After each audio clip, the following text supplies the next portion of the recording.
حسن معین ہے، کیونکہ وہ جو انسان کے اندر اللہ تعالیٰ نے تین چیزوں کی طلب رکھی ہے، کھانے کی طلب رکھی ہے، پینے کی طلب رکھی، شہوت کی طلب رکھی، تین چیزوں کی طلب رکھی.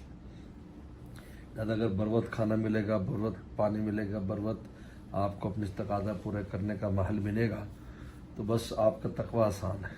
اب معاملات اپنے صحیح رکھو. آپ بس یہ جو چیز نفس کی شرارت سب زیادہ اسی میں ہوتی ہے، ٹھیک ہے نا، یعنی کھانے پینے میں حرام کی مزج کراتا ہے یا شبہ والی چیزوں کی، اور اس میں بھی غلط کی طرف لے جاتا ہے، شہوت میں بھی.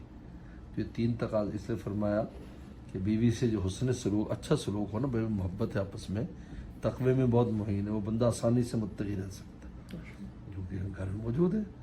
یہ غیر کا اس کو خیال ہی نہیں آئے گا، کیونکہ محبت ہے آپس میں، سوچ بھی نہیں سکتا وہ. تو اسی طریقے پر پھر حضرت نے فرمایا ایک دفعہ ہمارے حضرت نے کہ بھائی تم ریل میں سفر کرتے ہو، ریل میں اس وقت تم چائے پیتے ہو وہاں پر پلیٹ فارم پر، تو وہ چائے تمہارے گھر کے معیار کی تو نہیں ہے، لیکن تم اس لیے پیتے ہو کہ جی اگر نہیں پئیں گے سردی ہے، نزلہ زکام ہو جائے گا. ہمیں تجربہ ہے کراچی جاتے ہوئے، ایسی چائے ملتی تھی پیتے تھے، کیونکہ سردی لگ رہی ہوتی تھی، کھلی ہوا آ رہی ہے.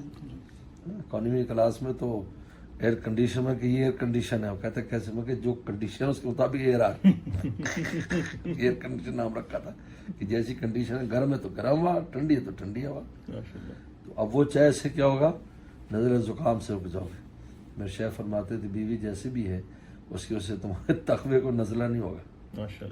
اور پھر اچھی والی جب جنت میں جاؤ گے تو اچھی والی چائے مل جائے گی، جیسے گھر میں جا کے اچھی والی دودھ پتی ملتی ہے، اچھی والی مل جائے گی وہاں پر چائے. اور پھر بلکہ اس کو بھی اللہ اچھا کر دیں گے.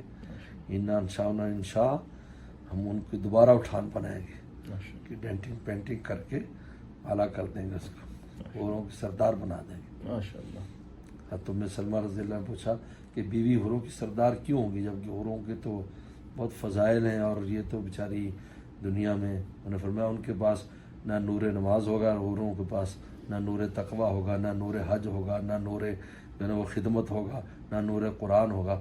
ان کے پاس یہ نور جب اس میں ایڈ ہوگا تو ان کے چہرے پر جو یہ نور جو چمکے گا وہ خاص چمک ان کے چہروں پر نہیں ہوگی، حوروں کے باوجود ہو رہے ہونے کے.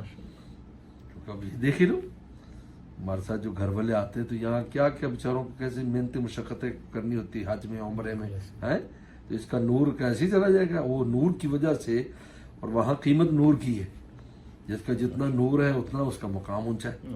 ہاں جی، تو لہٰذا اس پر جب یہ نور زائد ہوگا تو اس کی وجہ سے وہ حوروں کی سردار بن دی جائے گی. یہ سردار تمہاری یہی